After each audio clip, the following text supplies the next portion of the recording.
Ini adalah kisah tentang seorang anak laki-laki dari Henryville dari Indiana pada tahun 1895. Ketika dia berusia 6 tahun, ayahnya meninggal dunia, sedangkan ibunya harus mulai bekerja di pabrik pengalengan tomat. Maka dari itu dia harus memasak untuk dirinya sendiri, juga mengasuh adik-adiknya. Kehidupan benar-benar menghantamnya dengan keras di usia yang sangat muda.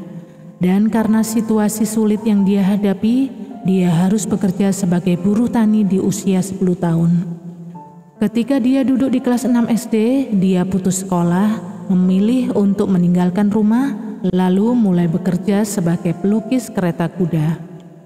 Ketika berusia 16 tahun, dia memalsukan usianya untuk mendaftar tentara, tetapi ketahuan dan akhirnya diberhentikan. Setahun kemudian, dia mulai bekerja sebagai buruh kereta api dan belajar hukum di universitas setempat. Sayangnya, dia menghancurkan karirnya dengan terlibat perkelahian. Akibat kejadian tersebut, dia kembali ke rumah ibunya, mencari lagi pekerjaan, dan akhirnya menjadi agen asuransi jiwa.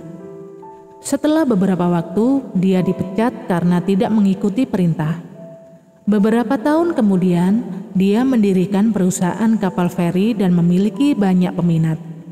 Melihat prospek lebih bagus pada industri lampu, dia menjual perusahaan kapal ferinya.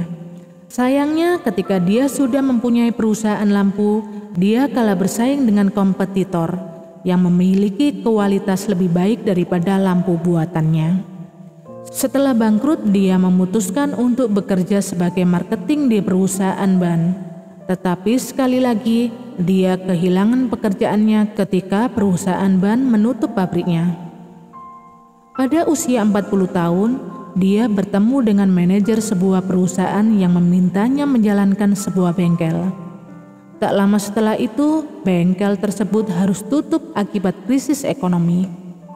Pada tahun yang sama, perusahaan minyak Shell menawarinya sebuah SPBU gratis sewa tempat sebagai imbalan.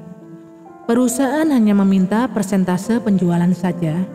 Dia mulai mengoperasikan SPBU dan juga mulai menyajikan masakan ayam dan makanan sederhana lainnya untuk orang-orang yang sedang singgah di SPBU. Tak disangka, ayam gorengnya segera menjadi favorit masyarakat di daerah tersebut. Beberapa tahun kemudian, dia memutuskan untuk keluar dari SPBU agar bisa fokus membuat restoran yang lebih baik lagi. Setelah restorannya cukup berhasil, suatu hari terjadi hal mengejutkan. Tiba-tiba terjadi pertengkaran dengan pesaing lokal dan mengakibatkan baku tembak yang fatal. Sangat disayangkan, salah satu karyawannya meninggal.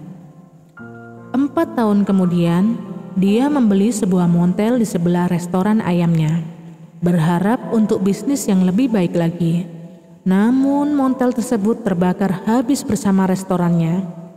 Namun pria ini membangun kembali dan mengelola sebuah montel baru dengan restoran berkapasitas 140 kursi. Sampai pada akhirnya terjadi Perang Dunia Kedua yang memaksanya untuk menutup usahanya tersebut.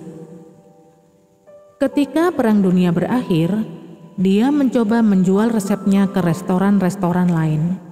Tetapi resepnya ditolak sampai 1000 kali.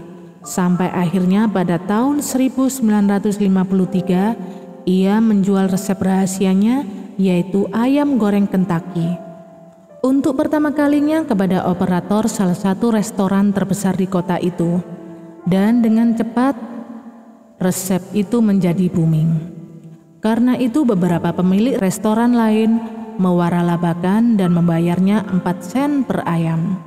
Namun masa-masa indah ini tidak berlangsung lama. Restoran menjadi sepi karena pembangunan jalan layang di sekitar lokasi restoran yang menyebabkan mengurangi lalu lintas pelanggan. Lalu dia menjual restorannya, membayar kewajiban-kewajiban, dan hanya tersisa $100 sebulan dari jaminan sosial. Dia tetap tidak berputus asa dalam mengejar cita-cita untuk mewaralabakan konsep ayamnya secara nasional. Lalu dia berkeliling Amerika Serikat mencari restoran yang cocok. Dia membuka restoran baru dan kantor pusat perusahaan pada tahun 1959. Dia mengunjungi restoran yang menawarkan untuk memasak ayamnya. Dan jika pemilik menyukainya, dia menegosiasikan hak waralabanya. Pada tahun 1965, pada usia 75 tahun, dia baru saja meraih kesuksesan.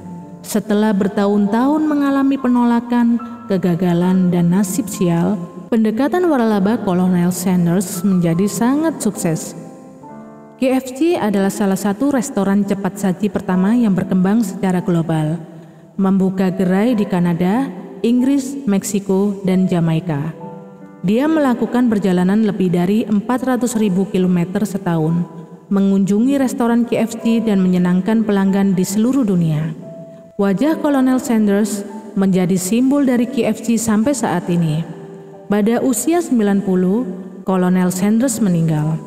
Saat itu ada sekitar 6.000 gerai KFC di 48 negara. Pada tahun 2018, terdapat 22.621 restoran KFC di seluruh dunia. Jika kamu kecewa oleh penolakan atau berkecil hati karena kegagalan, ingat kisah Kolonel Sanders. Seseorang yang putus sekolah kelas 6 SD, dipecat dari banyak pekerjaan, gagal berkarir sebagai advokat, mundur oleh krisis ekonomi, terkena musibah kebakaran, dan Perang Dunia Kedua. Namun, dia menjadi juru masak paling terkenal di dunia. Dari kisahnya, kita dapat belajar bahwa terlepas dari ribuan penolakan, kegagalan, dan ketidakkeberuntungan, bagaimana dedikasi disertai kerja keras dapat menciptakan kesuksesan tanpa memandang usia.